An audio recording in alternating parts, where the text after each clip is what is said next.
Welcome to Native America Calling. I'm Sean Spruce.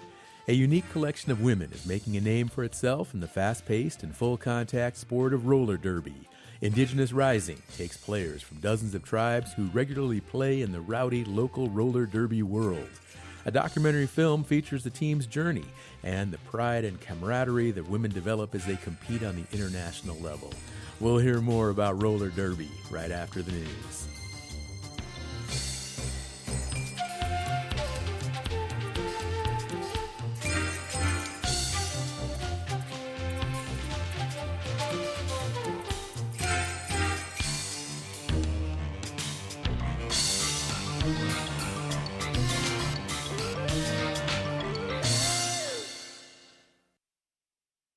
This is National Native News. I'm Jill Freitas.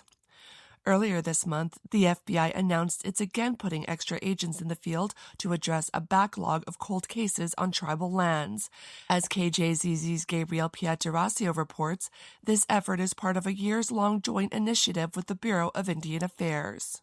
Under Operation Not Forgotten, more law enforcement personnel will be filtering through nearly a dozen field offices with close ties to Indian country. Agents are being sent to cities like Phoenix, Las Vegas, Billings, Albuquerque, and Denver. A lot of our state is tribal territory. Right now, we're set for 14 agents. Kevin Smith is with the FBI Phoenix Field Office. The FBI is handling 4,100 active indigenous criminal cases nationwide. Smith says Arizona's share is in the hundreds, including 2 high-profile ones for San Carlos Apache teen Emily Pike and 8-year-old Navajo Malika Molly Boone. Every case is unique, and every case takes the time that it takes. For National Native News, I'm Gabriel Pietrasio. The Alaska Supreme Court heard arguments last month on whether prisoners can be forcibly medicated with psychiatric drugs without a court hearing and the right to a lawyer. In the state correction system, Alaska Native people are incarcerated at about twice the rate of white Alaskans. Alaska Public Media's Rachel Cassandra has more. The ACLU brought the case against the Department of Corrections on behalf of a prisoner, Mark Andrews. He says he's been unjustly drugged with powerful psychotropic medication for most of the last 7 years, without due process or access to legal counsel. The department policy currently allows prisoners to be drugged against their will if they are gravely disabled or are in imminent risk for harming themselves or others. Daron Levine is a lawyer for the ACLU. He argued at the hearing that the policy infringes on rights protected by the state constitution. Few things are more personal than someone's body, and arguably nothing is more personal than a person's mind. It's the locus of a person's identity, and it's a last refuge of freedom for people who are incarcerated. Under department policy, prisoners have the right to hearings every 6 months with department staff, and they have the right to appeal the decision to a department committee. The ACLU argues that Andrews didn't have sufficient access to hearings or an appeal. Here's Justice Jennifer Henderson questioning Kimber Rogers, the attorney representing the Department of Corrections. Justice Henderson says the facts seem to suggest that the prisoner was denied the rights promised in the department's policy. How do you respond to that? Your Honor, I agree that there were definitely some problems in Mr. Andrews' hearings, but I don't think that supports... It seems like there were more than some problems. There were long periods of time where there were no hearings, for example. Well, Your Honor, I would dispute that, actually. The ACLU lawyer argued that there should be a hearing in a courtroom because the Department of Corrections staff may be biased to protect the institution over the person. But Rogers says a hearing inside prison is the best approach. When the Supreme Court issues a ruling, the decision could apply to the approximately 22 Alaska prisoners who are being forcibly drugged. In Anchorage, I'm Rachel Cassandra. And I'm Jill Freitas.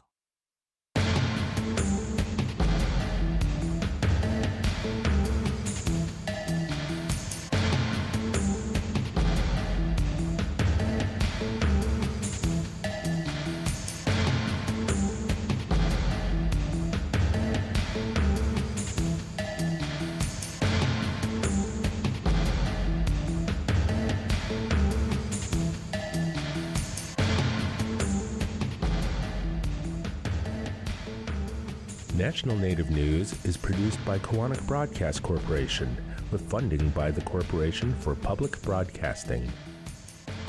Support by the Gathering of Nations Powwow. The last dance is this April 24th and 25th at Expo, New Mexico. Reservations open now for RV and camper camping on the powwow grounds at Expo, New Mexico. Tickets at gatheringofnations.com and at the gates.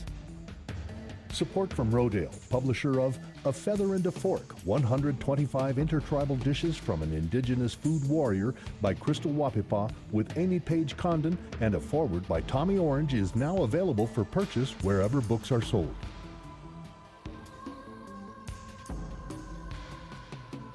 Native Voice One, the Native American Radio Network.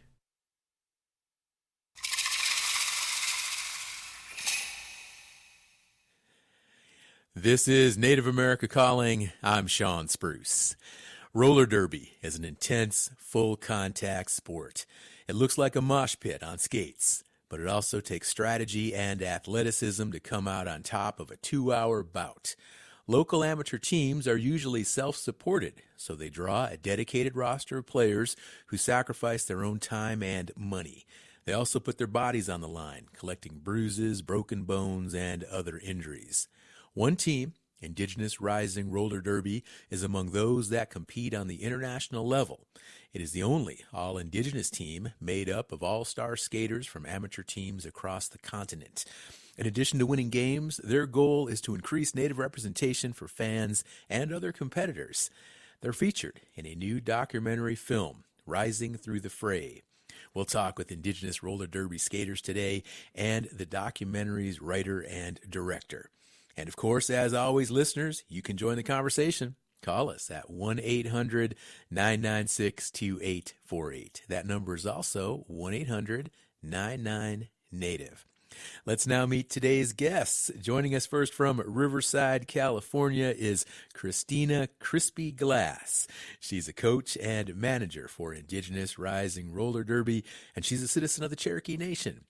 Crispy, good morning, and welcome to Native America Calling. Hi, Sean. Great to talk to you.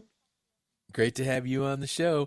Joining us from Alberta Beach in Alberta, Canada is Sherry Sour Cherry Bontkees. She is a roller derby skater, and she is Saulteaux Ojibwe from the Sagkeeng First Nation in Manitoba.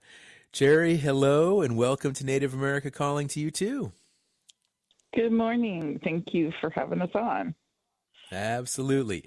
Up in Anchorage, Alaska, we are joined by Angeline Nikita Kita. She's a roller derby skater, and she is Tlingit. Nikita, good morning. Welcome to NAC. Good morning. Joining us from South Bend, Indiana, we have Kapulani Blaze Patterson. She is the captain of the Indigenous Rising Roller Derby team, and she's Kanaka Maoli. Blaze, hello to you. Welcome to our show. Aloha. I'm so excited to join you all today. Aloha to you as well. And our fifth guest joins us from Montreal in Quebec, Canada. We have Courtney Montour. She is a filmmaker and the writer and director of Rising Through the Fray. She's Kanian Kahaka from Kanawake. Courtney, hello, and welcome to Native America Calling. Great to have you on the show also. Hi, Sean. Excited to be here with everyone. I'm super excited. I watched the documentary. I just couldn't stop. It was gripping. I just couldn't take my eyes off the screen. Christina, but I want to begin with you, though, because some of the folks who are listening to the show today, they might not be completely familiar with the sport of roller derby. So help us out here. What is the object of the game? So the object is obviously to score the most points and to win, but we do that with our bodies. So instead of having a ball or a puck, we use our bodies to score points. So there's one person on the track called a jammer, well, one from each team, so 2 total. And for every opposing blocker that they pass with their hips, they earn a point. There's a ton of other nuances to that and a ton of other rules, but that's the basics of it. Okay, so you have a jammer, and then you have a set of blockers. What position do you play? Tell me more about your role on the rink or the arena in which you compete. My position is on the bench. I'm a coach or a manager, so I help with strategy. I make sure that we have the correct number of people out on the track. I'm watching the penalty box to make sure we don't need to account for that. I'm watching the scoreboard. I'm tracking time. I'm also chatting with the other coach and with the officials or the referees. So my job is very much in management. Okay, so you were a coach, so you're on the sidelines, but I imagine at some point you probably competed yourself. How'd you get involved and interested in the sport of roller derby? Yeah, I did one day, back in the day. I have been in and around roller derby for at least 15 years. I started with my hometown, my home team, and really couldn't stay away. I thought I was going to quit and go off to college. Well, I did quit and go off to college, but then I picked it right back up. I founded a team here in Southern California called Rebeltown Rollers. They're still going strong. I have since retired from that team to focus solely on Indigenous Rising. And so one day, again, back in the day, I used to jam and block and do it all. Well, how do you recruit other players, and where do you find other roller derby enthusiasts? I feel strongly that anyone can be a part of this sport. There is a role for you if you are interested, whether that's on the track, whether that's in management, whether that's announcing or officiating, or doing things behind the scenes. It's really a whole production that goes into every game. It requires so much more than just the people that are skating. But to find skaters, my home team anyways, we recruit people. We have like recruit nights where it's just like come watch a practice or come watch a game, get to know us and see what it's all about. A lot of folks are already roller skaters, or maybe they're dancers or other types of athletes, or people who are just interested in contact sport and don't have any experience with that. Okay. In the skating experience, obviously that's really important. And that's one of the features of the documentary that really impressed me is all of you folks are really strong skaters. And there's a lot of intricacy there with regard to being able to skate well and maintain your balance. Cherry, I want to bring you into the conversation because you are credited with starting the first ever roller derby team in Canada. Tell me more about that. When did that happen? And what motivated you to put together that first team?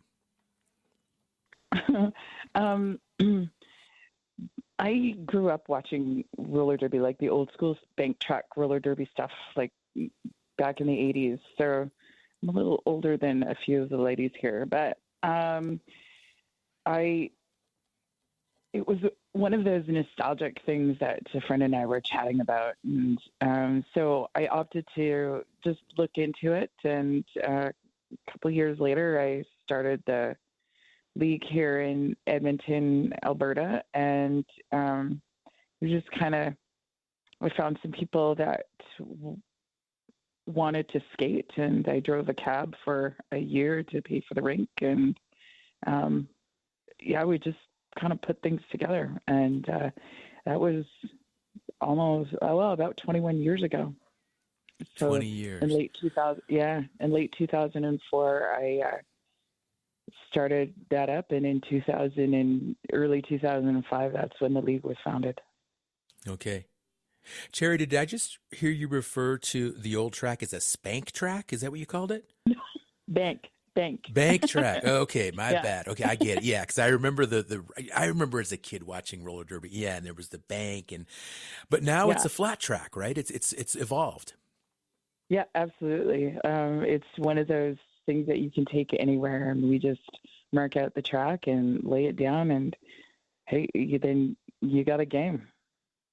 You got a game. Well, tell me more about how this sport has changed since you've been involved, because again, going back over 20 years, you're a veteran here. Yeah. We started playing roller derby with modified bank track rules because there was no governing body at the time. So we played before there was any really defined rule set. So, you just kind of learned as you go. And as far as practices went, there was nothing really dedicated. And then you would just modify other sports to reflect how it worked on roller skates. So yeah, it was interesting times, that's for sure. It sure sounds like it. Cherry, how dangerous is it? I mean, there were some real injuries that were featured there in the documentary. And I remember as a kid, I mean, it was just all out, watching some of the old roller derby on television. But I'm curious to know, when you're actually competing, how much risk do you take out there? Well, you can be a soft player or a hard player, as I like to refer to it. I used to play very aggressively. So I had a tendency to get hurt a little bit more than others. But again, I'm kind of a klutz in my real life. So it just, it just reflected how I played on skates. Yeah. So I've had broken bones. I've broke other people. Don't get me wrong. I take more risks than a lot of people do. I'm kind of careless that way, but. What about the nicknames? I mean, Sour Cherry, Crispy, Blaze. How do you come up with these names? And do they have a deeper meaning there in a roller derby track? Well, for example, myself, I was pretty easy. Cherry, my husband would call me at the time, my ex-husband now, but he would just say I'm just a sour lady. He would not refer it to that way, but which is why he's my ex now. And again, just modified my first name to Cherry because that's kind of one of the, it's my favorite fruit. Christina, how about you? How did you get the nickname Crispy?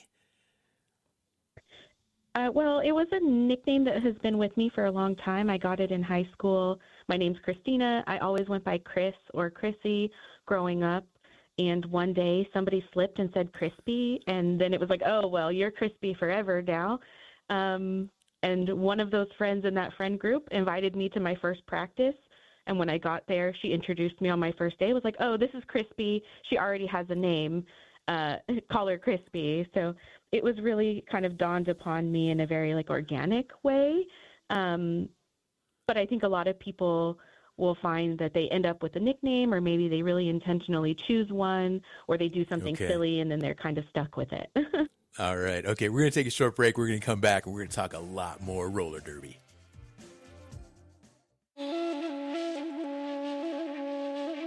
The approaching federal tax filing deadline is a time when a number of people reflect on their money management skills over the past year. And rising prices on essentials and a perpetually unpredictable economy are an added incentive to learn the basics of financial literacy. We'll get a few tips from experts on the next Native America Calling.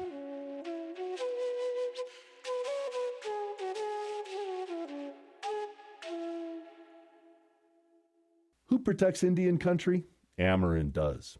As the only 100% tribally owned insurance carrier, Amerind helps strengthen tribal communities by providing reliable insurance coverage and keeping dollars in Indian country. From property and liability to commercial auto and tribal workers' compensation, Amerind is here to protect what matters. Celebrating 40 years of serving Indian country. Learn more at Amerind.com. That's AMERIND.com. Thank you for listening to Native America Calling. I'm Sean Spruce, and we are talking about roller derby today. If you're a fan or a player, join this conversation right now. All you have to do is call 1-800-996-2848. Tell us what the sport means to you. That number is also 1-800-99-NATIVE. One of our guests on the show today, Sour Cherry, is a roller derby skater. She is Saulteaux Ojibwe from the Sagkeeng First Nation in Manitoba.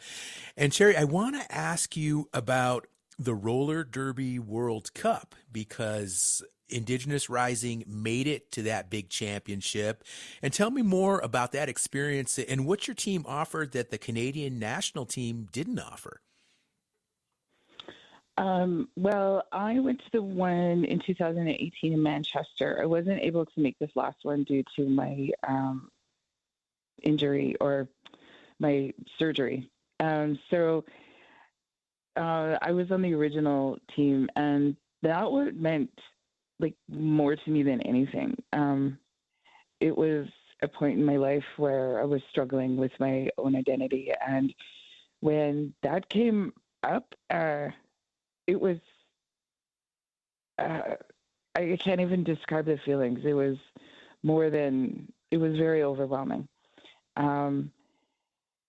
I would have much preferred to be on Indigenous Rising, or at the time, Team Indigenous roller derby, rather than Canada. I did try out for Canada, but ultimately, Team Indigenous was where my heart was. And when the founders talked to me about it and I put in my audition, I actually put my audition in late, but they kind of saved a spot for me because they knew I was Indigenous and I had been around for a while. So they were very happy to have me on board. Wonderful. Wonderful. I want to bring Blaze into the conversation now. And of course, she is the captain of the Indigenous Rising Roller Derby team. And Blaze, let's go back again. This history that Cherry just shared with us, Indigenous Rising began back in 2018, and that was just before the World Cup took place that year.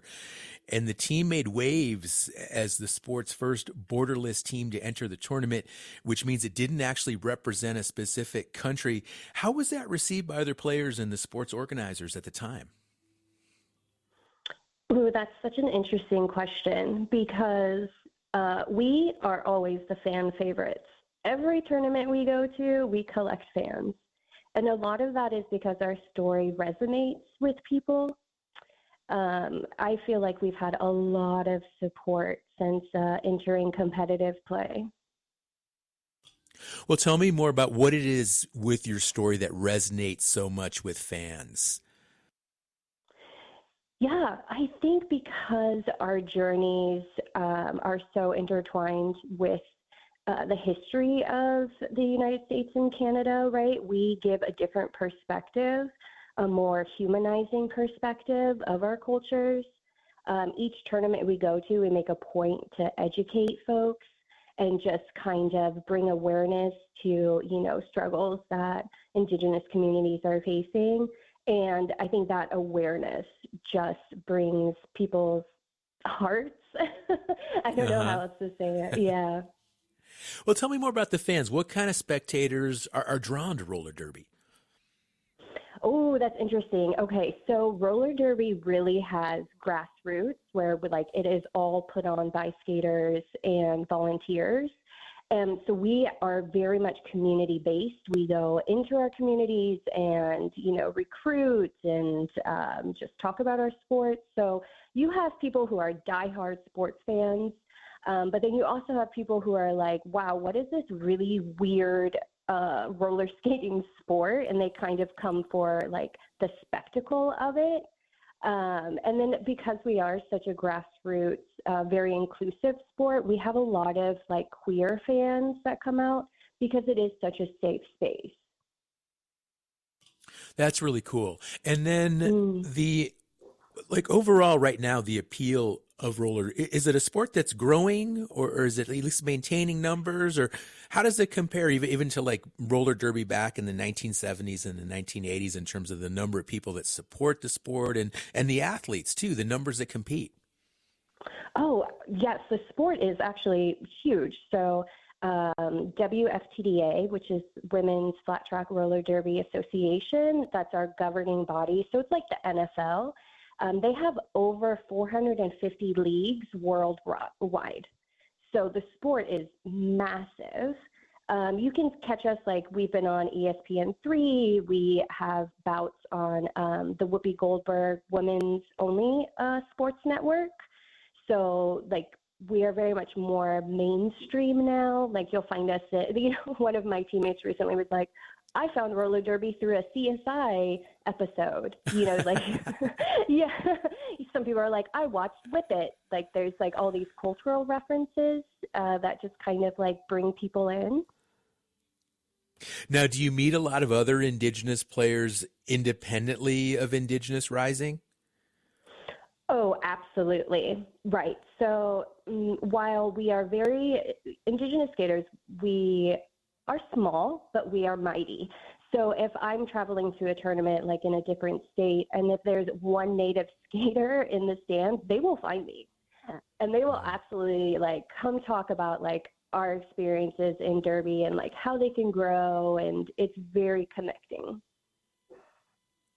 And do you do outreach in Native communities, or is there a social media following? I'm just curious to know, how you go about increasing representation and inclusion of Native roller derby athletes, and what it takes to draw more Native people to the sport. Yeah, so we definitely have a strong social media following because the Derby community on a whole is very supportive of us. When we do post things, other leagues and channels will repost it, getting even more traction. When we are together, for example, we do training camps, and one day is going to be dedicated to going into the community and trying to whatever the local community is, trying to recruit people and just hey, we're here. We're Native and really cool. You should come check us out. Blaze, what got you into the sport to begin with? So after I got out of the military, I went to a recovery program, and my roommate at the program was obsessed with roller derby. And I went to an orientation just to support her. I didn't know anything about the sport or whatever it was. But after the hour and a half orientation, basically I was already on my phone ordering skates. I was in. That is super cool. It just seems like that's one thing that I really enjoyed about the documentary is it's more than a sport for you folks. There's definitely this family type dynamic that just really is inspiring. And I want to bring Nikita into the conversation now. Again, she's up in Anchorage, Alaska, roller derby skater, and she is Tlingit. And Nikita, how did you get involved in roller derby? And how do you folks all practice or find time to work together, since many of you are spread out in vastly different parts of North America? Hi. Yeah. Let's hear. I'm from Southeast Alaska, and so I originally was living in Sitka, and there was a lady there that started up a team, and then pretty much from there, other teams around Alaska started appearing, and then I moved to Anchorage and joined Rage City here, and since then, there's been teams that, come up and then teams that die down. I think Alaska's a little different because we're so remote and so spread out. So it's really like Team Indigenous as well. We're all completely spread out, but we really connect through Zoom. We meet each other at, tournaments that we go to. We have this spring camp that's also brings us together, and so we find the way and different resources, to make it a point to be together. Yeah, I'm interested in learning more about the resources because how do you folks support the team? And I would imagine the travel, and there's probably fees to enter certain tournaments and equipment, a lot of costs, I imagine. Yes, roller derby is very expensive. And it takes a lot of time too. I often joke that it's my part-time job because it literally, the support around it takes a lot of my time. But we do fundraisers. We look for sponsorships. My team here in Anchorage, Alaska has been very supportive to, what I'm doing with Team Indigenous. And we do land acknowledgements at every game, that we have here in Anchorage. And then we also, a portion of our proceeds go to missing, murdered Indigenous women, our sect here in Alaska. And so, there's, we find ways. We're very resourceful. Do you have a dedicated track there in Anchorage, or do you have different tracks in town that you practice and compete on? Well, Alaska's not population-wise very big, and so we do have a difficult time finding track space that's affordable.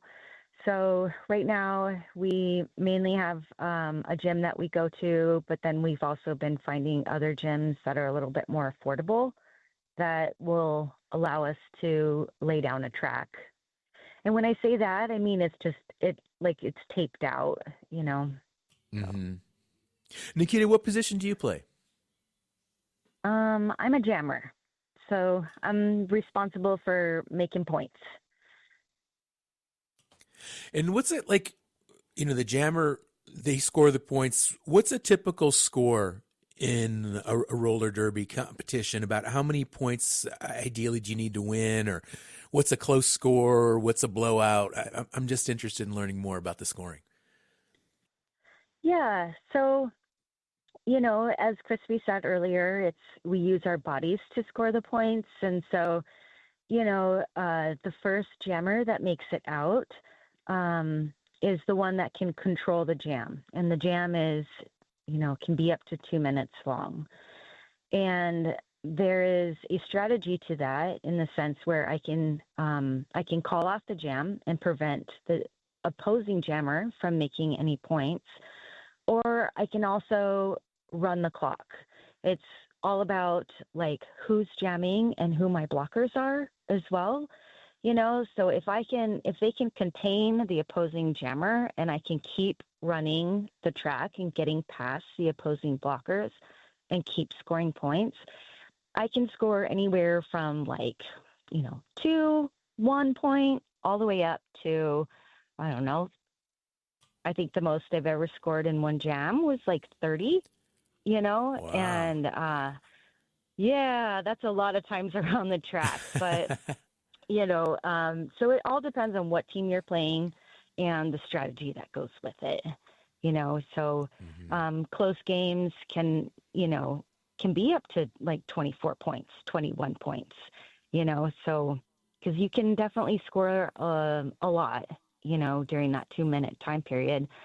So a lot of, it just all depends on who you're playing. What about the conditioning? Because as a jammer, you have to skate a lot and you have to skate fast. I imagine that takes a good set of lungs. Yes.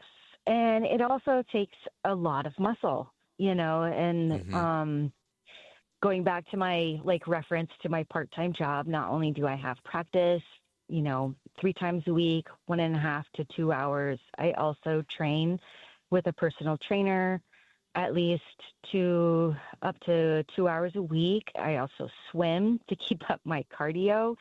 And, as a jammer, sometimes you get targeted to hit out, because if a blocker can hit me out and recycle me back, then that can prevent me from making more points. And so, I think when I started playing roller derby, I was 120 pounds, and easily knocked out. And I just was so determined to gain that muscle and to prevent that from happening that, I'm now almost 150, and that's muscle, that is muscle right there. So, it does take a lot of strength. It does take a lot of cardio. It does take a lot of communication. Sometimes it's your blockers that save you. A lot of time it's your blockers that save you. But yeah, it does. It's pretty athletic. Yeah, it sure does look that way. Again, watching you folks in the documentary and just the blocking, a lot of physical contact, people going down. Nikita, you competed in the last World Cup tournament, right? Tell me more about that. What was that experience like for you? Oh my gosh, it was magical. It was so beautiful to go to the World Cup this year and just see all the different countries and their representation and their pride on where they come from. And, it was just so fun to be a part of that and to be there with other people that look like me and that come from cultures like me. It really gave me a sense of pride and a real sense of belonging, So, being a part of that was just mind-blowing.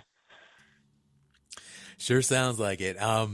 We're going to take a short break. We're going to come back and we're going to talk a lot more. And we're also going to talk with Courtney Montour, who is a filmmaker and the writer and director of the documentary Rising Through the Fray. So stay with us, listeners. And the phone lines are open right now for anyone who would like to join this conversation. Maybe you yourself are a roller derby athlete, or you've thought about roller derby, or maybe there's some folks in your community that have thought about putting a roller derby team together, or maybe there's an existing roller derby team where you live. Let us know. Join the conversation, and I'd like to hear from some other folks who might be involved in the sport as well, what it means to you, what you have learned competing in roller derby, and what your hopes are for the sport going forward. It sounds like it's really growing a lot, and there are increasingly more teams and more athletes and a lot more fans as well who are into roller derby as well. So we've still got a lot more to talk about here on Native America Calling, folks. So stay with us, and if you want to join us, the conversation again, the number is 1-800-996-2848. Give us a call. Let's get some calls going from some listeners. Tribal Development Partners believe strong infrastructure strengthens tribal sovereignty. Through the 105L lease program, TDP helps align federal funding systems with long-term tribal priorities. More at tribaldevpartners.com. Proud to support this show. Need an actionable plan to achieve your goals? Kaufman & Associates strengthens Native organizations through culturally grounded strategic planning. More at kaufmaninc.com. KAUFFMANINC.com. This is Native America Calling. I'm Sean Spruce, and we are focusing on the sport of roller derby today. It brings together a community of dedicated players and fans, and we still have plenty of time for listeners to join our conversation today. Give us a call, 1-800-996-2848. Once again, that number, 1-800-996-2848. Tell us what roller derby means to you. 1-800-99-NATIVE.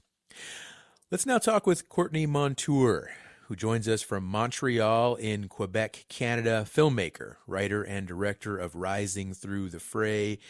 And Courtney, you have followed Indigenous Rising since 2018 when you began filming. What drew you to the team initially?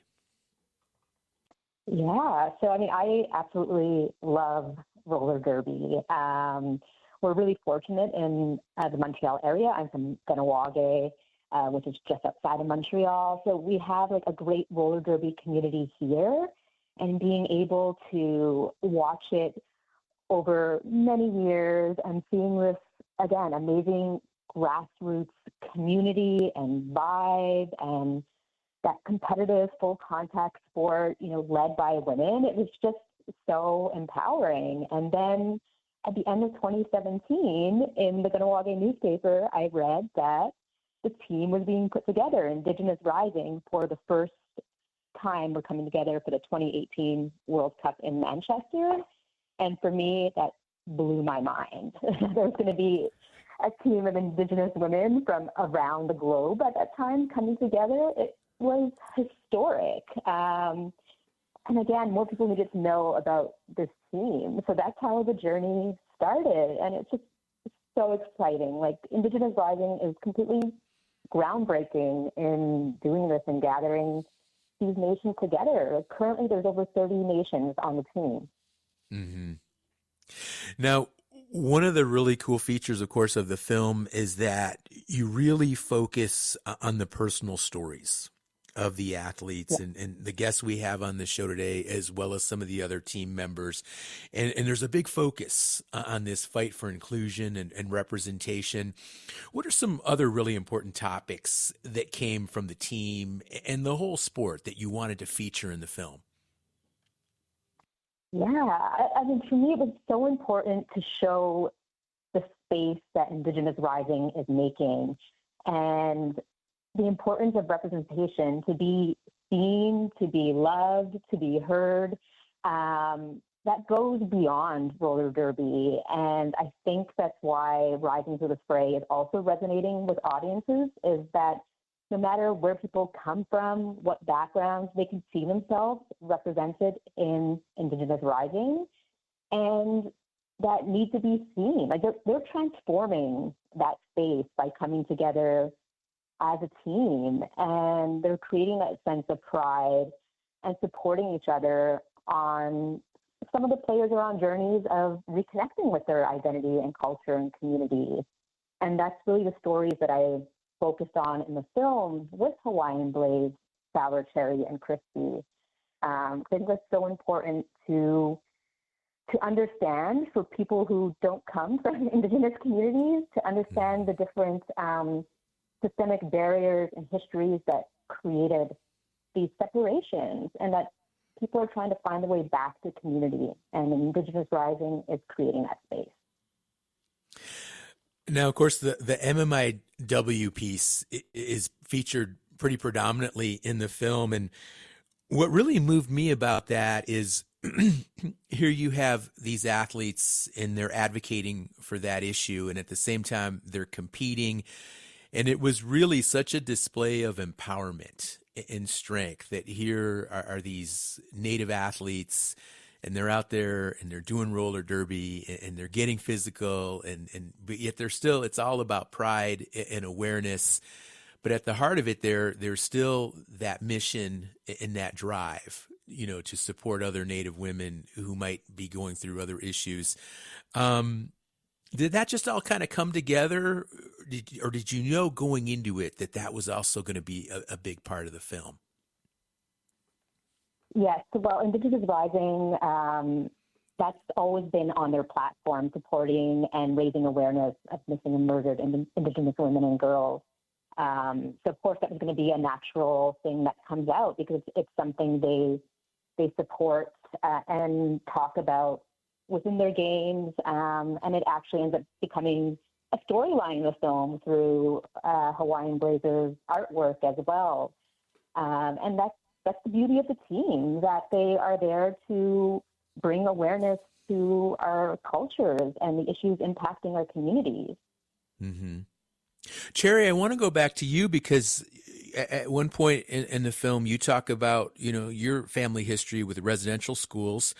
And that also plays into the film. And again, part of the significance of Indigenous Rising and just the many different facets of contemporary Native culture and historical culture that you folks are talking about and you're bringing awareness to. Well, as a lot of people don't know, the last residential school closed here in Canada in the early 90s. So it's very important to be aware that our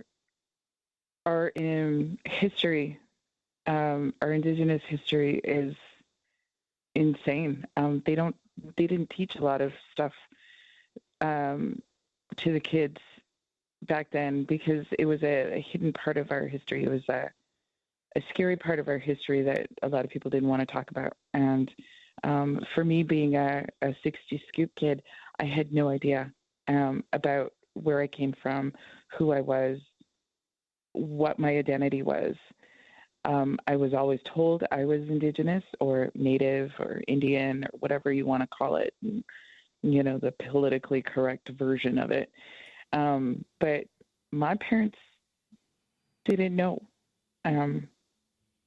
So as growing up and understanding that my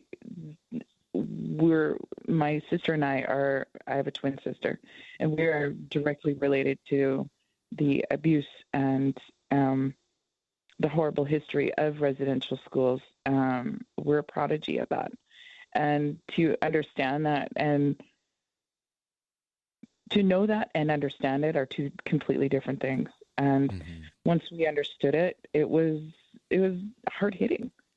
It was difficult to learn. And, you know, to understand that your parents were abused, you have missing family members, half your family is struggling still because they were directly affected. And knowing that my sister and I were a product of that is even harder to understand. And, and then learning like the reason why you were adopted was because of that abuse, was because you were taken away because of a lot of things, and it's hard to realize that. And it's hard to go through that. And I still struggle with that, 52 years later. Like it's a difficult thing to understand. But you have to fight through that, and you fight through that diversity and that understanding. And my outlet was roller derby, and being a part of Indigenous Rising, and to see some of my other teammates, their parents went through the same thing that I'm going through. Some of these players are a lot younger, so they didn't understand the direct correlation to it. But, for all of us to sit there and understand what one another went through was a huge part of us sharing our identities. Yeah, Cherry, just listening to you, I mean, it's wonderful. It really makes me happy to know that roller derby has helped you with this, and has been, a platform for you also to heal from some of this trauma and some of this history as well. And Crispy, I want to ask you also, because we heard Courtney earlier express how MMIW is actually part of Indigenous Rising's platform. Tell me more about how you share information about MMIW on the track, or just the overall roller derby community. Yeah, I think a lot of it has to do with like advocacy on social media and sharing those stories directly from our communities when they arise, and sharing the stories from other communities that we hear about. It also impacts our daily, like, everyday lives. There's the art piece by Hawaiian Blaze in the film that you get to see like up close and personal. We'll often do like red handprint photos, or wear like the names of people on our clothes or on our jerseys or ribbon skirts or whatever we're wearing on the track. So we do what we can in the space and in the platform we have to make sure that at the very least the roller derby community gets a better understanding of these things, and hopefully other people outside are also listening and taking note. And Crispy, what's next for Indigenous Rising? Are you always looking for new team members? Are you always recruiting? Or what types of competitions or tournaments do you have coming up? Yeah, I mean, we always want to grow the family. It's definitely a family. We have applications that open about twice a year, and those include a submission that's kind of like an application or an essay or a personal statement, and also audition or tryout videos. And then we take those about twice a year. I'm not sure when the next one will open, but likely this summer. And up next, I think we have training camp in the spring, likely in like the Indiana, Chicago area where Hawaiian Blaze is. And then after that, we'll be in RollerCon, or in Las Vegas for RollerCon, which is the annual roller derby convention. People come from all over the world. It's in July, it's in Vegas, and we're really fortunate to be able to screen the documentary film, Rising Through the Fray, and we'll have a discussion and panel after to, again, keep amplifying those messages and our voices within the derby community, because that's obviously our home, but hopefully folks from around the Vegas area will also participate in that. All right, thank you. And Blaze, I want to go back to you also because we heard Crispy talk about recruiting more athletes. And what do you really look for with a roller derby player? Are there certain features or certain characteristics that make a player really good? And what are you kind of looking for when you go out there and you take interviews or you have people send you audition tapes? Yeah, so we, first and foremost, is our cultural connection. So this team, we need to ensure that we are representing Native folks. And with that, meaning like, how do you show up for your own community? And then on top of that, the fun layer is the skills on the track. So we will teach you, high-level strategy. We will provide opportunities for you to skate at a very high competitive level. But we need people to be grounded in their skill skates, meaning that they have already conquered foundational skills. They know strategies. They're not beginner skaters, but they're skaters that we can grow into high-level competitors. Okay. Now, are you looking for adults primarily? I mean, are there opportunities for teens or even children with roller derby, or is it more of an adult sport? So right now we are only focusing on adults, but in our, dream of dreams, we would love to start a juniors league and starting to get, younger kids involved. Many of our skaters, coach junior leagues, which are available in their local leagues. We have a couple of junior skaters that aged up and immediately applied to be with us. So there is opportunity for kids. We just haven't created our own space for that yet, but it's in the future. All right. Thank you, Blaze. Courtney, Rising Through the Fray, what is the best way for our listeners to learn more about the film or maybe even catch a future screening at some point? Yeah, I mean, we're still touring around the U.S. and Canada. We're going to be in Lansing, Michigan at the Capital City Film Festival this Saturday, and I'll be there with Hawaiian Blaze. But follow the team, Indigenous Rising, on their social media and the film, risingthemovie.com, to keep up on all of our screenings. And it's just been really exciting. We're doing community screenings and festivals. And it's just incredible to see, again, audiences connecting with Indigenous Rising's story.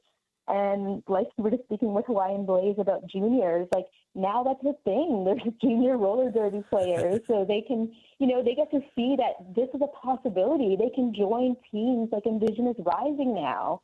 They've really inspired and are transforming roller derby.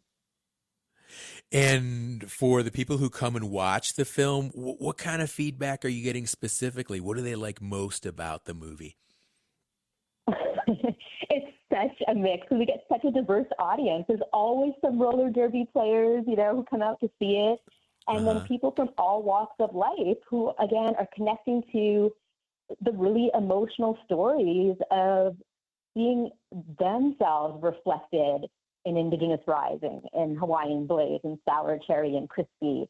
Those stories of disconnection and finding your place in the mainstream, I think, is something that a lot of people are trying to navigate today, and that's what people are connecting with. And the roller derby community, it's amazing for them to see their stories on the screen in this way, and roller derby being shown as a highly athletic, full contact, competitive community sport. And I think it's been a while since it's been shown that way, because some people think about it as that old school style that Sour Cherry grew up with, right? Which was more of a performative spectacle. But it's a real sport. And more people are learning about it. They're coming out to see the film and they're like, what? Roller derby exists in our city? So it's exciting. roller derby exists, and it is growing by leaps and bounds. We have to wrap up this show, but I do want to thank all of our guests who joined us today. Kapolani Blaze Patterson, Sherry Sour Cherry Bontkeys, Christina Crispy Glass, Angeline Nikita Kita, and of course, Courtney Montour, who wrapped up the conversation. Join us again tomorrow. We have another great show lined up. We'll look at ways to achieve individual financial wellness. I'm Sean Spruce. Support from Rodale, publisher of A Feather and a Fork, 125 Intertribal Dishes from an Indigenous Food Warrior by Crystal Wapipa with Amy Page Condon, and a foreword by Tommy Orange is now available for purchase wherever books are sold. Support from Davis Keelan Law Firm, a New Mexico firm standing with Native families suffering catastrophic loss. When tragedy strikes Indian country, Davis Keelan fights to restore stability, dignity, and justice, bringing a voice to Native families and communities for 20 years. More information, daviskeelan.com. Who protects Indian country? Amerind does. As the only 100% tribally owned insurance carrier, Amerind helps strengthen tribal communities by providing reliable insurance coverage and keeping dollars in Indian country. From property and liability to commercial auto and tribal workers' compensation, Amerind is here to protect what matters. Celebrating 40 years of serving Indian country. Learn more at amerind.com. That's AMERIND.com.